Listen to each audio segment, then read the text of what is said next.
Hello, it's Let Us Know, and transformations are back.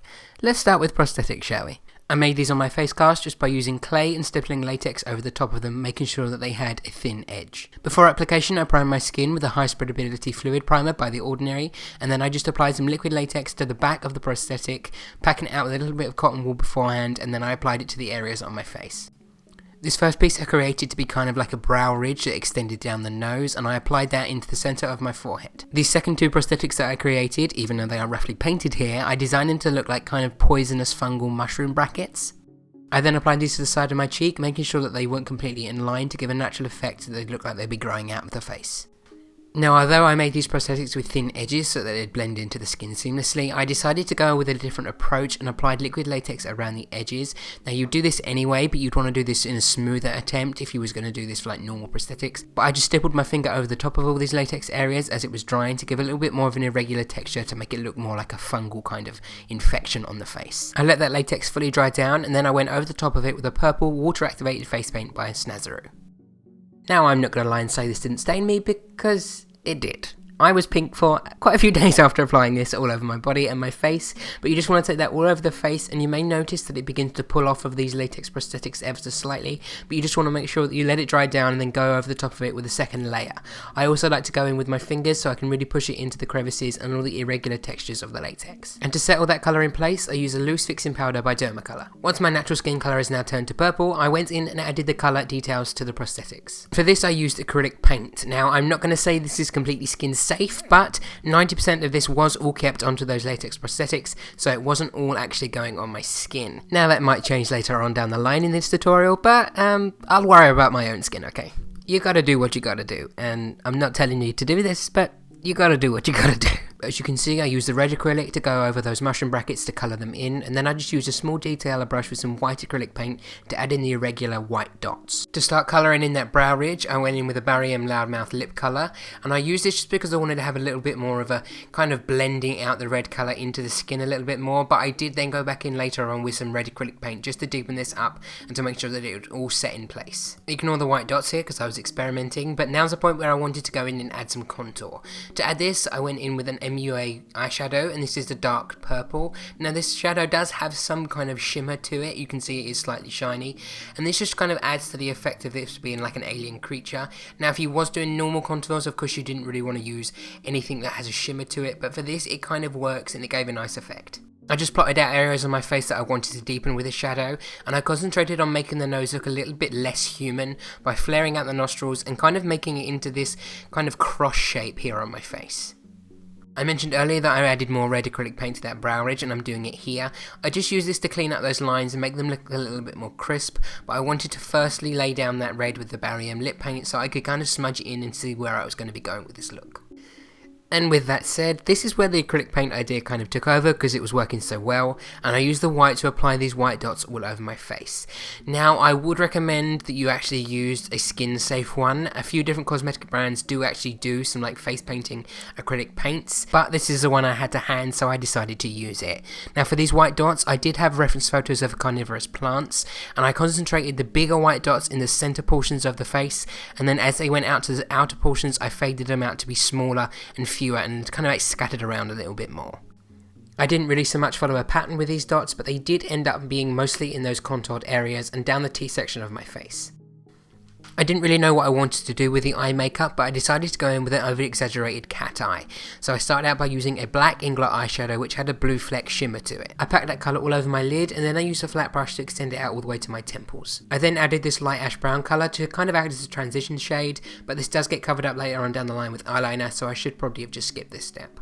Now all that detail's been added to my face, my chest area was looking a little bare, so I just took back in that same contour colour that we used for the face, and I used this to define some shapes on the chest. I followed the same concepts as you would for contouring the collarbone and the neck, but I decided to just elongate these out ever so slightly further, so this would make them look a little bit more alien and not like they're part of a human body. So it would match up to the face, and following those same carnivorous plant vibes, I continued these white dots down my neck and chest. Again, there wasn't any real exact pattern that I followed with this, I kind of just freehand winged it and just went with it and see how it turned out. But one thing I did make sure to do is keep the larger flecks in the centre and make them smaller as they faded out to the edges. If you do look at carnivorous plants for the reference that I was going for here, they do have this kind of like vein and fleck texture, where they have these larger and smaller pieces where they kind of fleck to the edges. So I wanted to continue that look on this body piece, so it kind of looked like it was part of the carnivorous plant family. Now Rafflesia itself isn't actually a carnivorous plant, it's a parasite that lives in other plants, but I'm not going to get into this kind of horticultural botany or geek out too much because I know it will probably bore some of you, but it doesn't me. But back to the makeup, I just continued these flecks all over my chest, kind of making them irregular in different shapes and sizes and flecked them so they were smaller as they got to the outside parts of my body. Now to add some shimmer into these areas, I used a pigment by Kryolan, and this may look white, but once it actually gets onto the skin, it reflects kind of like a gold copper tone. Now Kryolan does do these in a few different ones, and they do them in like a pink, a green, a red I believe, but this is the copper one, and I just use that to add in some highlights onto the chest. Now this doesn't really show up on camera, but in person this looked really good, and it added a nice sheen to the skin. For highlighting on the face, I used another purple shimmery eyeshadow by MUA, and I just concentrated this on the tip of my nose, on the cupid's bow, and around the cat eyes, and I just put this in kind of like other places on the skin as well, which I wanted to stand out and pop. The eyes weren't looking dark enough for me, so I decided to use a black gel eyeliner by Illamasqua, and I took this all over my eyelid, extended it out along to those lines of the cat eyes that we formed earlier, and I also took this along my waterline and lower lash line. I smudged that out to give it more kind of like a diffused look, because I didn't really want to make it look like this creature was actually wearing eye makeup, more that it was kind of part of their skin. To add a little bit more dimension to the eyes, I used that same shimmery eyeshadow by MUA that we used to highlight the face, and I applied this into the tear duct. For the lips, I went in with a black Barry M lipstick, and I used this to first of all define the shape of lips that I wanted for this creature. I started out by filling in the bottom lip, and then I extended this line up to my top lip, kind of bringing it out to be like a cat's mouth. So I extended it out from the bottom lip so it went up onto my cheek, and then I connected it up to my cupid's bow with an arc. I then went in with a black eye kohl by Rimmel, and I used this just to define those little portions ever so slightly more so they were a little bit more crisp. Now with this next part that I'm about to do, you want to try and avoid getting gloss onto this top lip because it will distort the shape that you've created and just falsify the illusion further so it won't look realistic.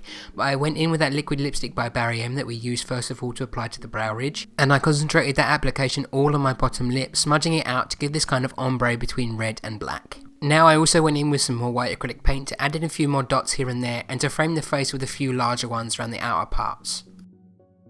I went in and contoured my cheekbone with that same dark purple eyeshadow. Now as you can see, not a lot of products were used in this tutorial. It's kind of back and forth going between the same ones because this look is kind of like painting. So it's just a case of going back and forth in with these same products, mixing them to get the desired effects and textures and everything in the places where you want it to be. I added a nice thick coat of mascara to my lashes before going in with some false ones, and this is a Scandalized Lycra Flex mascara by Rimmel. Now the full face of makeup is pretty much complete, it's time to add in this creature's weird kind of tentacle root hand. Now these tentacles are made out of liquid latex and cotton wool, and they're basically formed by shaping the latex and cotton around your fingers and then building it up and twirling at the end so it kind of forms like this tentacle root effect. Now filming this was a hell of a problem and it kind of got everywhere, so I decided not to do it. I will be filming this in a later tutorial for different things that I'm going to be using with like hand prosthetics, but for the moment these are just formed, as I say, with latex and cotton wool. I will be going back in and making a full in-depth video on how to do this, but this kind of got everywhere and I didn't want to ruin my equipment. This vine necklace was formed out of wire, masking tape and foam, and then painted it in the desired colours. Now I know that all these things have been formed and I've not shown you how to do them, but I will be creating in-depth videos on how I create different types of prosthetics using different techniques later on in the future. And the same goes for this Rafflesia flower hat.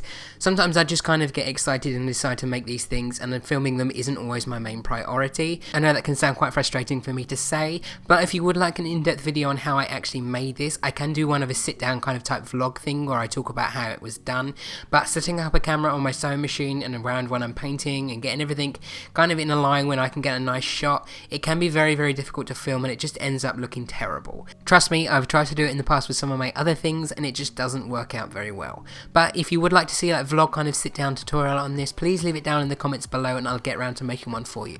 But yeah guys, I really do hope you enjoyed this video. I had a hell of a lot of fun creating this creature, and it is actually my Nick's Face Awards competition entry, so if you want to go over to Instagram and check me out over on there and vote for me if I get through, we'll see about that, but if I do I'll let you know on all of my social media links. They're down in the description below if you want to come and follow me along over there. Please give the video a thumbs up and subscribe if you haven't already, and until next time, bye bye.